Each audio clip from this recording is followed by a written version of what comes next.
Hello everyone. कल हमने exercise 3.4 complete की थी इससे पिछले वाले वीडियो में, और आज तक आपने उसको ज़रूर फिनिश कर लिया होगा। उस एक्सरसाइज से पहले एक सॉल्व्ड एग्जांपल नंबर 24 था जिसको हमने कल छोड़ दिया था। आज हम इसको करने वाले हैं, और इस एग्जांपल के अंदर हमको इस नोट की ज़रूरत पड़ेगी। इस नोट को हमने कल देखा था, जो वीडियो नंबर 7 था हमारा, फार्मूले एंड डेफिनेशंस प्लेलिस्ट वाला। उसके लिंक मैं आपके साथ शेयर कर रहा हूँ नीचे, आप चाहें तो उस वीडियो को एक बार और इस क्वेश्चन के बाद देख सकेंगे। तो ये वाला नोट और इसके साथ वाली बाकी चीज़ें आपको शायद और अच्छे से समझ आ पाएँ। हमने उस नोट में ऐसा देखा था कि if the element which is to be made one is zero, तब क्या करना है। यहाँ पर देखिए, obtain the inverse of the following matrix using elementary operations. उन्होंने ऐसा नहीं लिखा रो ऑपरेशन या कॉलम ऑपरेशन। एग्जाम में भी अगर इस तरह से लिखा आता है तो ये आपका चॉइस है, आप चाहें तो रो ऑपरेशन का यूज़ करें, चाहे तो कॉलम ऑपरेशन का यूज़ करें। मैं आपको इसको दोनों ही तरीके से स्टार्ट करना बता दूंगा, और उसके बाद में फिर आप इसको सेल्फ करिएगा। हम सोल्यूशन स्टार्ट करते हैं। मान लीजिए हम रो ऑपरेशन यूज़ कर रहे हैं, देन कहाँ से हम स्टार्ट करेंगे। We have A equal to I A. Row operation के लिए हमेशा आई ए से स्टार्ट करते हैं, और कॉलम ऑपरेशन के लिए ए आई से स्टार्ट करते हैं। ए इक्वल टू आई ए, और फिर ये वाला ए और ये वाला आई, इन दोनों की हम वैल्यूज लिख देते हैं। तो हमको मिलता है 0 1 2 1 2 3 3 1 1। ए इक्वल टू, यहाँ पर हमें आई लिखना है, आइडेंटिटी मैट्रिक्स ऑफ ऑर्डर 3, 1 0 0 0 1 0 0 0 1, और उसके साथ में वापस से हम ए लिखते हैं। ए इक्वल टू आई ए। अब मेथड ज़रूर आपको याद आ रही होगी। मेथड के अंदर हमने ऐसा देखा था कि हमें अगर एलिमेंट्री रो ऑपरेशन से ए इनवर्स फाइंड करना है तो ये जो लेफ्ट वाला मैट्रिक्स होता है इसको आई में कन्वर्ट करना पड़ेगा, और आई में कन्वर्ट करने का जो हमारा प्रोसीजर था वो ये था कि सबसे पहले फर्स्ट प्लेस पर वन बनाना है। याद आ रहा है सबको? इस प्लेस पर हमको वन बनाना होता है, और यहाँ पर वन बनाने के लिए अभी तक सारे क्वेश्चंस में हमने क्या किया था कि यहाँ पर जो भी नंबर था उससे डिवाइड करते थे। यानी कि अगर यहाँ पर 5 होता तो हम 1/5 से R1 को मल्टीप्लाई कर लेते, 7 होता तो 1/7 से मल्टीप्लाई कर लेते। यहाँ तो 0 है, और 1/0 से हम मल्टीप्लाई नहीं कर सकते। इसी तरह की सिचुएशंस के लिए हमको इस नोट की ज़रूरत पड़ती है। ये नोट बोलता है कि if the element which is to be made one is zero, जिसको वन बनाना है, अगर वो ज़ीरो हो तो। अगर ज़ीरो नहीं हो तब तो हमारे लिए सिंपल था, हम उस नंबर से डिवाइड कर ही रहते उस रो को। अगर वो ज़ीरो हो देन आपको करना है इंटरचेंज। अगर ये ज़ीरो है देन इंटरचेंज टू रोज। दो रोज को आप इंटरचेंज करिएगा without affecting the elements already set. ये वाला चीज़ तो तब जरूरत पड़ेगी जब हम इसको फर्स्ट स्टेप में नहीं, सेकंड या थर्ड स्टेप में कर रहे हैं, उसको अपन फिर बाद में देखेंगे। अभी फिलहाल तो आप ये देखिए कि आपको इंटरचेंज करना है टू रोज को, और टू रोज को इंटरचेंज इस तरह से करना है to bring a small non zero number there. Two rows को इंटरचेंज करें। आपको पता है कि किन्हीं भी टू रोज को अपन इंटरचेंज कर सकते हैं। तो मेरे पास दो ऑप्शन है, अगर मैंने इंटरचेंज करने का सोचा तो R1 को R2 के साथ इंटरचेंज कर सकता हूँ, या तो R1 को R3 के साथ इंटरचेंज कर सकता हूँ।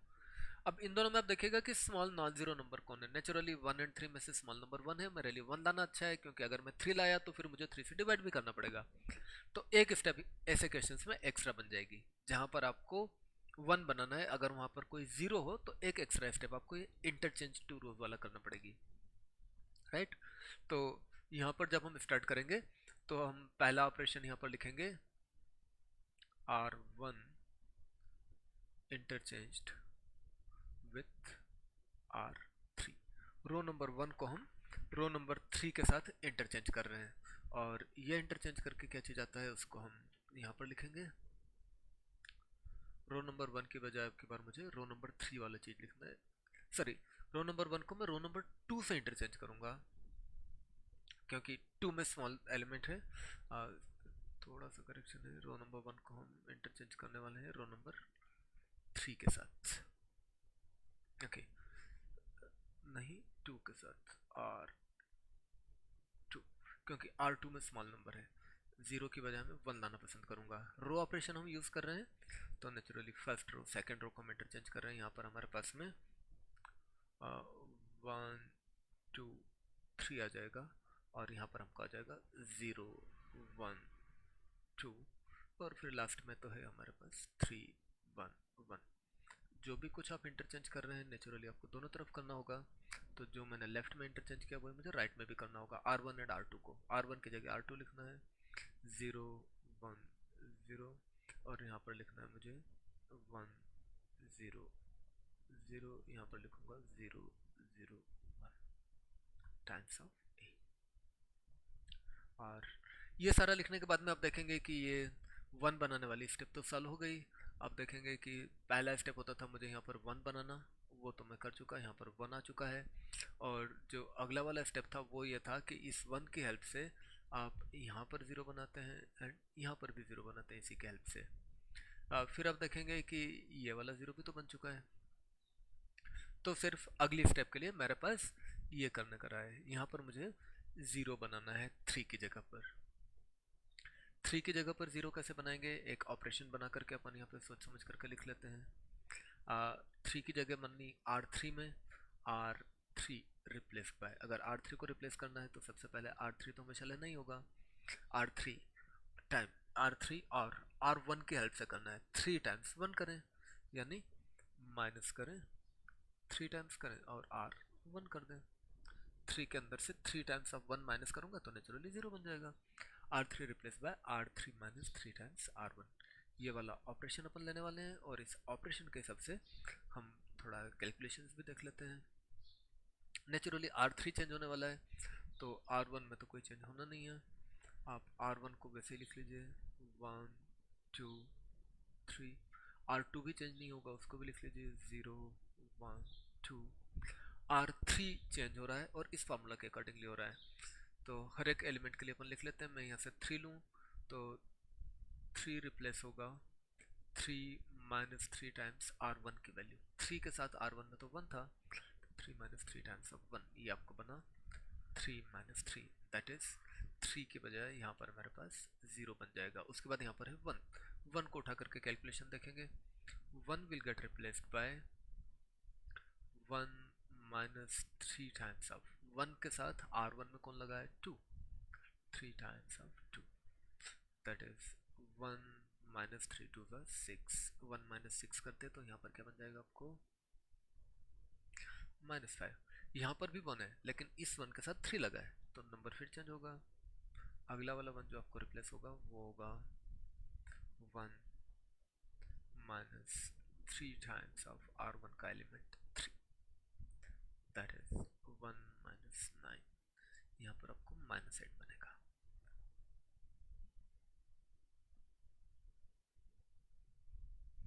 और जब हम राइट साइड में आएंगे तो फिर वापस से आपका 0 1 0, फर्स्ट रो तो वही रहेगा, 1 0 0 सेकेंड रो भी वही रहेगा और थर्ड रो के अंदर थर्ड रो चेंज हो रहा है फर्स्ट की हेल्प से। यहाँ पे फर्स्ट में 0 है ना तो यहाँ पे कोई चेंज नहीं होगा, ये तो वैसे ही आपको 0 आ जाएगा। यहाँ पर 1 है, ये चेंज हो जाएगा 0। तो इस 0 के लिए मैं बनाता हूँ 0 is replaced by 0 minus 3 times of 1, that is -3। तो ये वाला जो 0 है ये तो आपका -3 बनेगा और ये वाला जो 1 है इसमें भी चेंज नहीं होगा क्योंकि ऊपर 0 है तो ये वाला 1 सिर्फ 1 ही रहेगा और यहाँ पर a आया, राइट। तो क्या कर लिया हमने 1 0 और अब ये वाला 0 भी मेरा सेट हो चुका है। अब इसके बाद जो मेथड बोलता है उसके हिसाब से मुझे मिडिल में 1 बनाना होगा। इस 1 की हेल्प से ऊपर और नीचे दोनों तरफ जीरोस बनाने होंगे। वो तो अब आप कर सकते हैं। देखिए फिर एक अच्छी चीज़ हो रही है कि मिडिल में जो आपको 1 बनाना है वो तो आपको ऑलरेडी बना हुआ पड़ा है, मिडिल में तो 1 है ही सही। अब सिर्फ इस 1 के हेल्प से आपको यहाँ पर 0 बनाना है, यहाँ पर 0 बनाना आप पहले कर चुके हैं और उसके बाद में फिर इसको भी कर लेंगे। तो रिमेनिंग पार्ट में आपके लिए होमवर्क रख रहा हूँ, आप प्लीज़ इसको ज़रूर से कंप्लीट करिए, इंपॉर्टेंट क्वेश्चन है। और अगर इसको करने में फिर भी किसी तरह की कोई दिक्कत होती है तो प्लीज़ मुझसे विदाउट एनी हेजिटेशन ज़रूर से पूछ लीजिए। तो इस तरह से तो हम इसको स्टार्ट कर सकते हैं 2 रोज को इंटरचेंज करके। अगर हमको रो ऑपरेशन से करना है, मान लीजिए अगर यही वाला क्वेश्चन आपको कॉलम ऑपरेशन से करना हो तो एक बार हम कॉलम ऑपरेशन से भी इसको स्टार्ट करके देख लेते हैं कि कैसे हो सकता है। नीचे जा करके मैं क्वेश्चन को वापस से कॉपी कर रहा हूँ और इस बार हम कोशिश करेंगे इसको कॉलम ऑपरेशन से करने के लिए।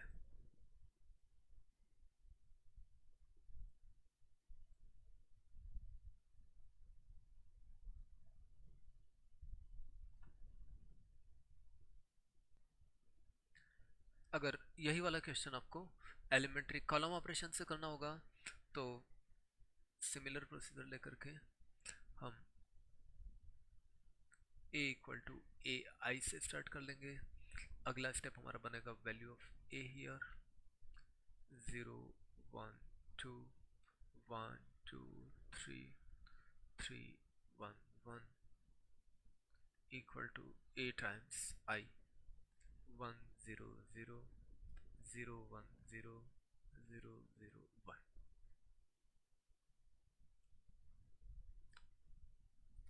और इसके बाद आप देखेंगे कि यहाँ पर 1 चाहिए था, 1 तो है नहीं हमारे पास, तो 0 है।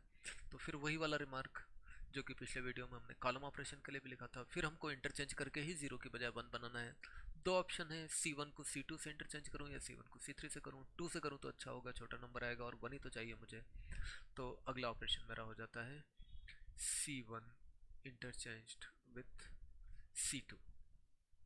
जब हम C1 एंड C2 को इंटरचेंज करते हैं तो मेरा अगला स्टेप बन जाता है C1 के अंदर 1 2 1 और C2 में बन जाता है 0 1 3, C3 में 2 3 1 रहेगा।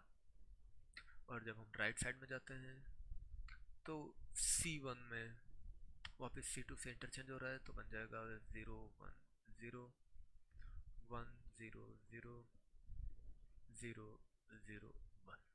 ओके। और इसके बाद की स्टोरी तो आपको पता है। यहाँ पर जो आपका 1 है, इस 1 के हेल्प से एक 0 तो आपको यहाँ पर बनाना था और एक 0 यहाँ पर भी बनाना था। ये 0 तो बन चुका, सिर्फ यहाँ पर 0 बनाने के लिए एक ऑपरेशन बना लीजिए। अगर यहाँ पर आपको 0 बनाना है तो नेचुरली आपको चेंज करना है कॉलम नंबर 3 में। Column number 3 is replaced by column number 3 minus यहाँ पर जो नंबर लिखा है 2 टाइम्स ऑफ कॉलम नंबर 1। और जब इस ऑपरेशन को आप लेंगे तो आपको मिल जाएगा, कॉलम ऑपरेशन यूज कर रहे हैं प्लीज, तो आप कॉलम वाइज वैल्यूज लिखेंगे 1 2 1, कोई चेंज नहीं है। 0 1 3, कोई चेंज नहीं है। सिर्फ C3 चेंज हो रहा है। C3 कैसे चेंज हो रहा है? C3 माइनस 2 C1, इसके हिसाब से आप 2 के लिए लिखेंगे। तो 2 is replaced by 2 minus 2 times of 1, that is 0।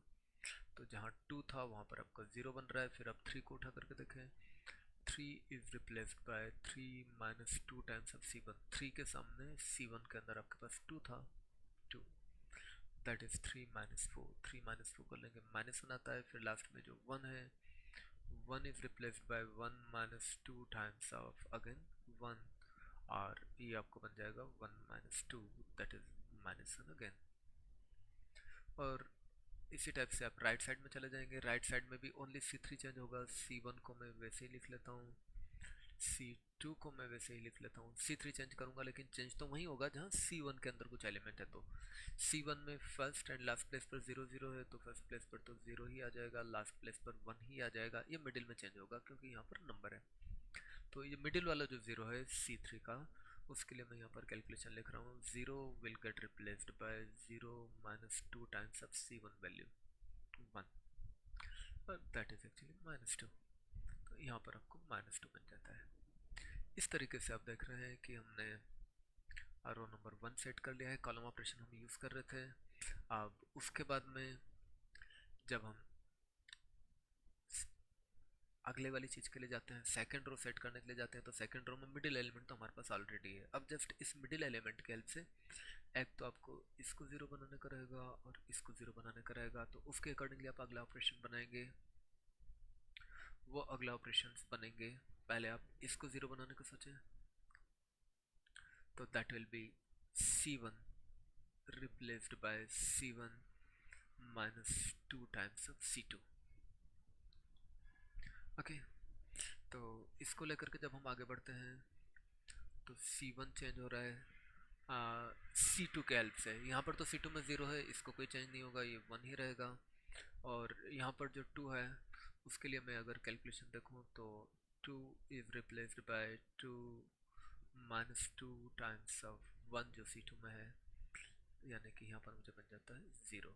फिर ये जो 1 है इसके लिए कैलकुलेशन देखूँ तो 1 is replaced by 1 minus 2 times of C2 का वैल्यू 3, 1 माइनस 6, यहाँ पर आपको -5 बन जाएगा। और इसके बाद में क्योंकि C1 चेंज हो रहा था, C2 को तो कुछ फर्क पड़ेगा नहीं, C2 को आप वैसे ही रख लीजिए 0 1 3। C3 भी चेंज होगा, C3 को चेंज करने का फार्मूला अपन बाद में लिखेंगे, अभी नहीं लिख रहे। लेकिन अभी जो फार्मूला लिखा है इसकी कैलकुलेशन से हम A के C1 को भी चेंज कर लेते हैं, दोनों साथ में लिखेंगे तो इजी पड़ेगा। ओके, तो A के C1 में फिर आप देखिए कि C1 चेंज हो रहा है C2 की हेल्प से। C2 में यहाँ पर तो 1 है तो ये फर्स्ट वाला 0 जरूर चेंज होगा, 0 replaced by 0 minus 2 times of 1 है -2, और 0 की बजाय -2 बन गए।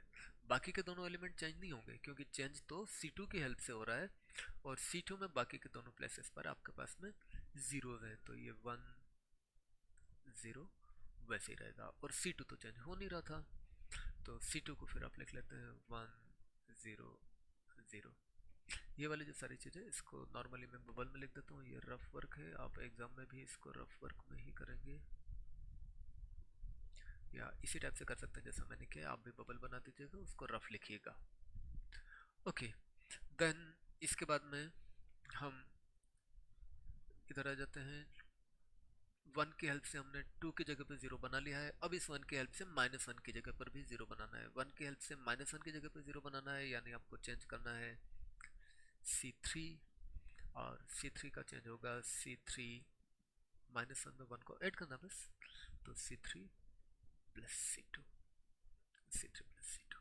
ओके, तो C2 के हिसाब से C3 में चेंज हो रहा है, क्योंकि यहाँ पर तो 0 है, इसको कोई चेंज नहीं होने वाला, 0 का 0 रहेगा, -1 +1 कर लीजिए 0 आ जाएगा।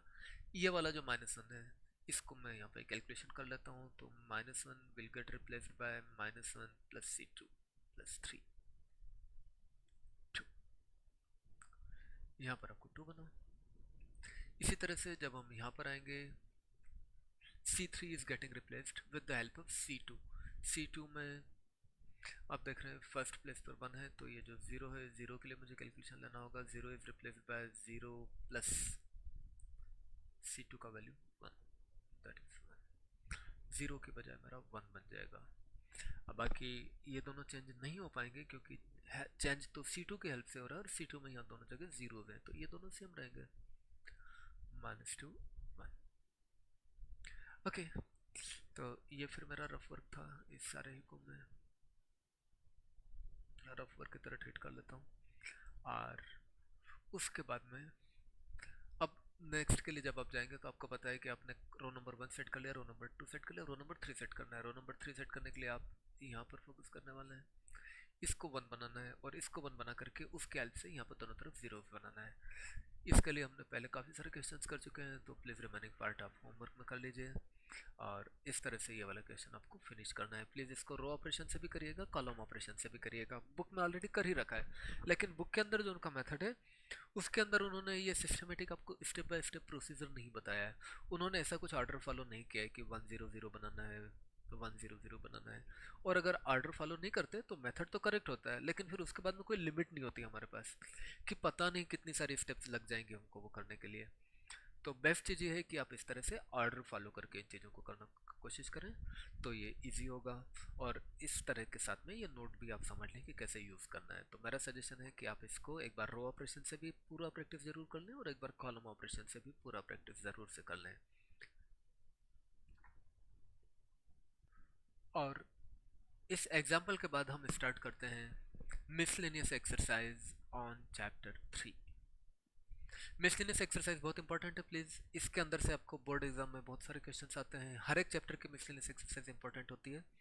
तो मिसलेनियस एक्सरसाइज करने में आपको कितना भी टाइम लगे प्लीज़ ज़रूर से करिएगा, और जहाँ पर भी दिक्कत होती है प्लीज़ विदाउट एनी हेजिटेशन मुझसे बात करके चीज़ को क्लियर कर लीजिएगा। अभी भी कुछ बच्चे कर रहे हैं, जो नहीं कर रहे हैं वो भी चाहे तो कर सकते हैं, और नहीं तो आप अपने खुद के एफर्ट से भी कर सकते हैं। बट प्लीज़ इस टाइम का अच्छे से उपयोग करें, और जो भी कुछ चल रहा है, जो भी कुछ हम एवरीडे कर रहे हैं, आप इसको सेम डे करते जाएं। यहाँ पर हम क्वेश्चन नंबर 1 ले रहे हैं, पेज नंबर 100 से। Let A equal to 0 1 0 0। एक मैट्रिक्स आपको दे रखा है जिसका नाम ए है।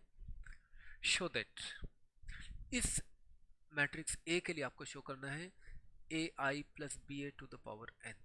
देखिए ए आई बनाया है इन्होंने, multiplication of a scalar with a matrix. सबको पता है आई का मतलब होता है आइडेंटिटी मैट्रिक्स, तो एक नंबर ए को आइडेंटिटी मैट्रिक्स से मल्टीप्लाई किया है, प्लस कोई दूसरा नंबर बी को मैट्रिक्स ए से मल्टीप्लाई किया है, ये ए है। जो स्मॉल लेटर होते हैं ना वो नंबर होते हैं, और जो कैपिटल लेटर होते हैं वो मैट्रिक्स होते हैं। तो स्मॉल लेटर बी को ए से मल्टीप्लाई किया है, ये दोनों को साथ में प्लस करके पावर एन डाल दिया। इसकी पावर एन लें तो वो बताते हैं कि आंसर में ये सारा आना चाहिए, A to the power N into I plus N A to the power N minus one B A. फिर आप ये वाली राइट साइड को अगर अच्छे से समझने का कोशिश करेंगे तो आपको समझ आ जाएगा कि ये जो चीज़ है N A to the power N minus one B, ये सारी चीज़ तो एक नंबर है, तो यहाँ और ये भी एक नंबर है, राइट। तो ये भी कुछ समथिंग लाइक लेमडा आई है, और इसको भी आप एक लेमडा समझ सकते हैं, तो लेमडा ए है, एक नंबर इंटू मैट्रिक्स। तो सिंपल चीज़ है, number into matrix plus number into matrix, plus करेंगे तो एक मैट्रिक्स बना, उस मैट्रिक्स की पावर n होगी, तो वो this number into this matrix plus this number into this matrix होगी। तो इस तरह से तो आप पहले कंपोजिशन ऑफ द क्वेश्चन समझ लें। फिर उन्होंने बता रखा है कि I is the identity matrix of order 2, anyway ये तो हमको पता है, and n is natural number, n belongs to n। किसी भी नेचुरल नंबर n के लिए हमको ये पूरा रिजल्ट शो करना है। और अब यहाँ पर आपको ज़रूर से क्लास 11th के अंदर से प्रिंसिपल ऑफ मैथमेटिकल इंडक्शन याद आ रहा होगा। अगर किसी भी n के अंदर जो रिलेशन होता है n वाले रिलेशन को, for all n belonging to n, for all natural numbers n अगर आपको अप्रूव करना होता तो हम principle of mathematical induction use करते हैं। याद रखिएगा प्लीज़, यहाँ पर भी यूज़ करना होगा। तो सोल्यूशन हम ऐसे ही स्टार्ट करते हैं, we shall prove the result by using principle of mathematical induction. और प्रिंसिपल ऑफ मैथमेटिकल इंडक्शन की सारी स्टेप्स हमको फॉलो करना है। उसमें सबसे पहले हम जो भी गिवन स्टेटमेंट था उसको पी ऑफ एन लिखते थे, तो उसी तरह से हम स्टार्ट कर रहे हैं। Let P of N be the statement that A I plus B A to the power N equal to A to the power N I plus N A to the power N minus one B A. Equation number 2 बना। P N बनाने के बाद में सबसे पहले हम prove करने थे P1 को। To prove that P of 1 is true हम n इक्वल टू 1 ले लेते हैं Pn में। Pn में अगर आप n इक्वल टू 1 लेंगे तो इसका LHS लेकर के हम पहले कैलकुलेट कर लेते हैं। इसका LHS बन जाता है ai plus B A to the power 1, यानी ai प्लस बी ए। और जब हम उसका RHS लेंगे तो वो बनेगा यहाँ पर a to the power 1i, और n इक्वल टू 1 ले रहे हैं तो n तो आपका 1 था और n माइनस 1 0 हो जाएगा, 1 a to the power 0 B A, यानी ai plus B A again. ये 2.1 एंड 2.2 दोनों इक्वेशंस को आप देखेंगे तो LHS इक्वल टू RHS मिल जाता है। P of 1 is true. Induction का फर्स्ट स्टेप तो हो गया। इंडक्शन का जो सेकंड स्टेप होता है प्लीज याद रखिएगा, अगर भूल चुके हैं तो सेकंड स्टेप में हमको एज्यूम करना होता है। Let us assume that P of K is true. P of K को एज्यूम करते हैं कि ये करेक्ट है। P ऑफ K कैसे बनाएंगे पता है, ये जो P ऑफ N लिखा ना, इसके अंदर हर एक n को आप k से रिप्लेस कर लीजिए इक्वेशन 2 में, और आपको P ऑफ K बन जाता है। हमने एज्यूम कर लिया कि ये P ऑफ K ट्रू है।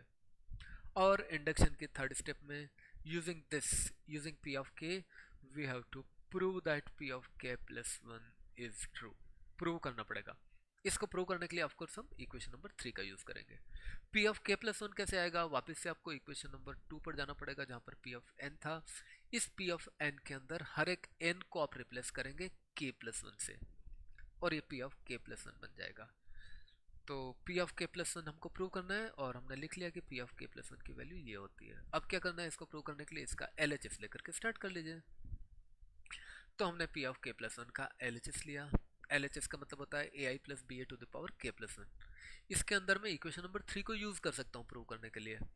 तो नेचुरली इक्वेशन नंबर 3 में मेरे पास AI plus B A to the power K की वैल्यू है। क्या करूँ, ये जो पावर K प्लस 1 है इसको पावर K इंटू पावर 1 करके अपन लिख सकते हैं। तो इसको power K of this bracket into power 1 of this bracket लिखा है मैंने। पावर 1 लिखने की जरूरत नहीं पड़ती, हर चीज़ की पावर 1 होती है, इसलिए मैंने नहीं लिखा उसको। आप चाहें तो पावर 1 लिख भी सकते हैं। ओके।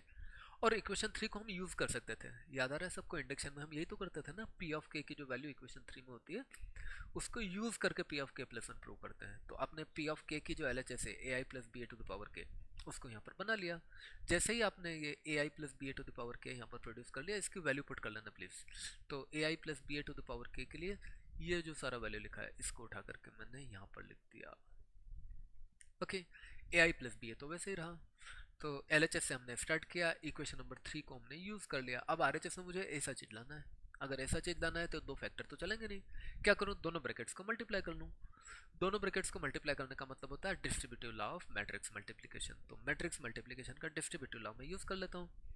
और मल्टीप्लिकेशन तो नेचुरली वही होता है जो अपन हमेशा करते आ रहे हैं। मल्टीप्लिकेशन का मेथड क्या देखा था आपने कि सबसे पहले आप इधर से फर्स्ट नंबर को उठाएंगे, वो होगा ए टू द पावर के आई।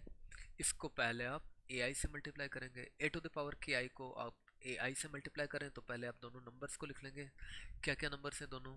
ए टू द पावर के आई के अंदर जो नंबर है आपका that is A to the power K, मैंने यहाँ पर लिख दिया। और ए आई का जो नंबर है ए, उसको मैंने यहाँ पर लिख दिया। पहले नंबर नंबर लिखेंगे, फिर मैट्रिक्स मैट्रिक्स लिखेंगे। फिर इसका मैट्रिक्स आई लिखा मैंने यहाँ पर, और फिर इसका मैट्रिक्स आई भी मैंने लिखा यहाँ पर। इस तरह से मेरा फर्स्ट टर्म आया। उसके बाद में मैं इसी चीज को बी ए के साथ मल्टीप्लाई करूंगा। अगेन जब मैं इसको बी ए के साथ मल्टीप्लाई करूंगा, लेटर लेटर लेटर लेटर कौन? ए to the power K B, यहाँ पर लिखा मैंने ए to the power K B. फिर मैट्रिक्स मैट्रिक्स मैट्रिक्स कौन? आई ए, आई ए लिखा मैंने यहाँ पर। ये मल्टीप्लिकेशन जब आपका हो जाता है तो अगले स्टेप में आप चलेंगे यहाँ पर। इस चीज को उठा करके पहले इसको फर्स्ट चीज के साथ मल्टीप्लाई करेंगे। जब ये वाला चीज के ए टू द पावर के माइनस वन बी ए आई के साथ मल्टीप्लाई होगा तो आप देखेंगे कि वापस से पहले लेटर लेटर मल्टीप्लाई करना है। इसका लेटर्स कौन है? इसका लेटर्स है के ए टू द पावर के माइनस वन बी। ये पूरा मैंने यहाँ पर लिख दिया, के ए टू द पावर के माइनस वन बी। और जब आप इसको यहाँ पर मल्टीप्लाई कर रहे हैं, इसका लेटर है ए, तो इसका लेटर ए मैंने यहाँ पर लिख दिया। उसके बाद में लेटर लेटर मल्टीप्लाई करने के बाद में मैट्रिक्स मैट्रिक्स मल्टीप्लाई करेंगे। इसका मैट्रिक्स है ए, उसको मैंने वापस यहाँ पर रखा। और इसका मैट्रिक्स है आई, उसको मैंने यहाँ पर रखा। सेम वे आपकी बार इस चीज का मल्टीप्लिकेशन बी ए के साथ होगा, सेम प्रोसीजर लेंगे तो ये चीज आ जाएगा। और ये ब्रैकेट्स के अंदर जब अपन मल्टीप्लाई करते हैं मैट्रिसेस का तो इसको कहा जाता है डिस्ट्रीब्यूटिव लॉ। तो मैंने रेफर किया है डिस्ट्रीब्यूटिव लॉ को। इसके बाद में आपको कुछ properties of matrix multiplication use करना होगी और properties of multiplication of numbers भी यूज करना होगी। देखिए ये ए टू द पावर के है और ये A to the power one है, तो एक प्रॉपर्टी ऑफ नंबर मल्टीप्लिकेशन आप यूज करेंगे। मैं एक बार आपको मैं याद दिला दूं कि A to the power m into A to the power n equals A to the power m plus n होता है। ये A to the power k है, वन है, दोनों को मल्टीप्लाई करेंगे तो A to the power k plus one मिला। Okay, then I into I. I into I एक प्रॉपर्टी होती थी, आई इंटू आई करे तो आई स्क्वायर हो जाएगा, लेकिन आई टू द पावर n तो आई खुद ही होता है। तो इस तरह से अगर मेरे पास में आई स्क्वायर बन रहा था तो आई ही होगा। ये आई मिला आपको, आई स्क्वायर को आई लिख दिया हमने। इस तरह से यहाँ पर जब आप मल्टीप्लाई करेंगे आई ए, फिर एक प्रॉपर्टी थी हमारे पास में आई इंटू ए या ए इंटू आई, ए ही होता है। आइडेंटिटी मैट्रिक्स की डेफिनेशन देख लीजिएगा प्लीज़, और उसके अंदर आप प्रॉपर्टीज़ को चेक करके यूज़ कर लीजिएगा। ये आपको आइडेंटिटी मैट्रिक्स की डेफिनेशन जो प्लेलिस्ट है हमारी फार्मूला डेफिनेशन वाला, उसके अंदर मिल जाएगी। और उसका लिंक भी मैं आपको यहाँ पर डाल देता हूँ कि आपको आइडेंटिटी मैट्रिक्स की डेफिनेशन एंड प्रॉपर्टी कहाँ मिलेगी। तो प्लीज़ लिंक के अंदर उसका डिस्क्रिप्शन देख करके उस वीडियो को एक बार जरूर रिवाइज कर लीजिएगा। वैसे ये सारी चीज़ें अब आपकी फार्मूला कॉपी में भी मिल जाना चाहिए, क्योंकि फार्मूला कॉपी में आपने सारी चीज़ें लिखी ली होगी। ओके, तो यहाँ पर आई ए के जगह पर मैंने फिर ए लिख दिया, तो ये स्टेप भी मेरा बना। यहाँ पर फिर हम सिमिलर चीज़ों को कंबाइन करने वाले हैं। ए और ए टू द पावर के माइनस वन, इन दोनों को मल्टीप्लाई कर लेंगे तो ए टू द पावर के बन जाएगा। बी ए तो वैसा ही है, बी वैसे ही रहेगा, ए वैसे ही रहेगा। और ए आई भी ए होता है, तो नेचुरली फिर मैंने वापस से उसको ए लिख लेना है। लास्ट प्लेस पर जाएं तो अगेन बी इंटू बी का बी स्क्वायर बना लेंगे, और ए इंटू ए का ए स्क्वायर बना लेंगे, बी स्क्वायर ए स्क्वायर, बाकी चीज़ तो वैसे ही है। तो इस तरीके से आप यहाँ पर आ जाते हैं। और यहाँ पर आकर के आप देखेंगे कि आपको आंसर में क्या चाहिए था। आंसर में आपको चाहिए था A to the power K plus one into I, A to the power K plus one into I, very good, बन चुका है। उसके अलावा आपको चाहिए था K plus one A to the power K B A, A to the power K B A to the power K B A यहाँ पर भी है, A to the power K B A आपको यहाँ पर भी मिल जाएगा। क्या करें, सॉरी लास्ट स्टेप में नहीं मिलेगा, ए to the power K B A यहाँ पर है और ए to the power K B A यहाँ पर है, इन दोनों में से आप कॉमन ले लीजिए। जैसे ही आप ए to the power K B A common लेते हैं 1 प्लस के मिलेगा, यानी कि सेकंड टर्म भी आपको मिल चुका है K plus one A to the power K B A. Okay, second term आपके पास में K plus one A to the power K B A आ चुका है, first term A to the power K plus one I आ चुका है। अब एक ये थर्ड टर्म एक्स्ट्रा है, ये थर्ड टर्म एक्स्ट्रा क्यों है, हम इसको थोड़ा कैलकुलेशन करके देखते हैं कि कहाँ जा सकता है। के ए टू द पावर के माइनस वन बी स्क्वायर, इनके साथ तो हम कुछ कर नहीं सकते, बट ऑफकोर्स ए स्क्वायर की वैल्यू पुट कर सकते हैं। ए हमारे पास गिवन था, तो जस्ट हमको ए स्क्वायर की वैल्यू लाना है, और ए स्क्वायर की वैल्यू कैलकुलेट करने के लिए इस स्टेप को हम यहाँ पर स्टॉप कर देते हैं इक्वेशन नंबर 4 बोल करके। तो इक्वेशन 4 बोल करके स्टॉप कर दीजिए और ए स्क्वायर को कैलकुलेट करिएगा। A square should be A into A को ए के साथ मल्टीप्लाई करेंगे और आप देखेंगे ये जीरो मैट्रिक्स बन जाता है। मैट्रिसेस में ऐसा ही होता है, नॉन जीरो मैट्रिसेस को मल्टीप्लाई करके भी जीरो बन सकता है, जैसा हमने प्रॉपर्टीज में भी देखा था। राइट, तो ये ए स्क्वायर तो जीरो मैट्रिक्स है, अगर आप जीरो मैट्रिक्स के साथ में एक स्केलर को मल्टीप्लाई कर लेंगे वो भी जीरो मैट्रिक्स होगा, और जीरो मैट्रिक्स को ये सारा मैट्रिक्स में ऐड करेंगे तो वो वाला मैट्रिक्स ही आएगा, प्रॉपर्टी ऑफ जीरो मैट्रिक्स है। तो इस तरीके से आपको L H S equal to R H S हो जाता है, और L H S equal to R H S होगा तो अब आप इंडक्शन की बाकी स्टेप्स को कंप्लीट कर लीजिएगा। हमेशा इंडक्शन में जैसे ही आपका पी ऑफ के प्लस वन प्रूव होता है, आप क्या बोलते हैं, हैंस पी ऑफ के plus one is true when ever P of के इज ट्रू। ये वाला लाइन ऐसे ही लर्न करके लिखना है एग्जाम में, और दूसरा लाइन भी लिखना है उसके बाद, therefore by principle of mathematical induction P of N is true for all N belonging to N. तो प्लीज़ ये इंडक्शन वाले क्वेश्चन का भी अच्छे से प्रैक्टिस कर लीजिए, और रो ऑपरेशन कॉलम ऑपरेशन से जो हम इन्वर्स ऑफ मैट्रिसेस निकाले थे उनका भी एक बार आज अच्छे से रिवीजन कर लें। हम बहुत जल्दी एक टेस्ट को भी प्लान कर रहे हैं, तो कंप्लीट कर लें, और कोई डाउट है तो मुझसे जल्दी से जल्दी पूछ लें। Thank you.